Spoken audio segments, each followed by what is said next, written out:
Hey guys, it's Mick here, owner over at Lincoln Select Real Estate Group at Nebraska Realty. And today I want to have a conversation with you guys about what to do when you just simply get too busy to kind of stay in touch with your pipeline and those past clients and those new leads you have coming in. And so I want to have this conversation because this is something that has been coming up on a daily basis here at Lincoln Select with our agents as their businesses start to take off here in the spring. And so we're going to talk about a few things I suggest to help you with that. And so the first thing I want to hit on here is, you don't have to be perfect. Good is good enough when it comes to prospecting. I find a lot of agents, have a little bit of analysis paralysis. They want to read into the client's information or whatever they have and make sure they know everything about the client before making the call. But when you get busy, it's so much better to just simply get on the phone, check in, simply say hello, let them know that you're there for them, than to just ignore the call altogether because you don't feel like you have the time to make the call. So don't get stuck in that trap. That's a huge trap and one of the bigger traps we see.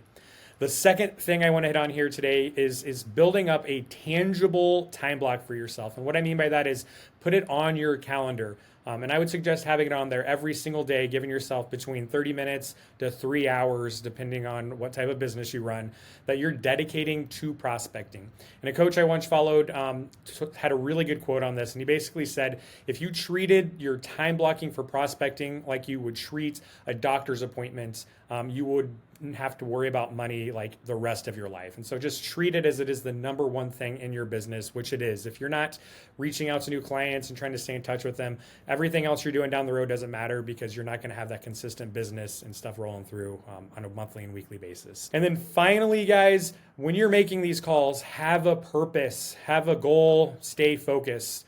Try to alleviate any sort of tangents that you could be stuck on. And so try to identify the people in your database that have similar motivation. So if someone is waiting for rates, identify those people. And then when rates change or you have rate updates, call them, have a goal to let them know specifically, hey, here's why I'm reaching out. Rates are doing this or that.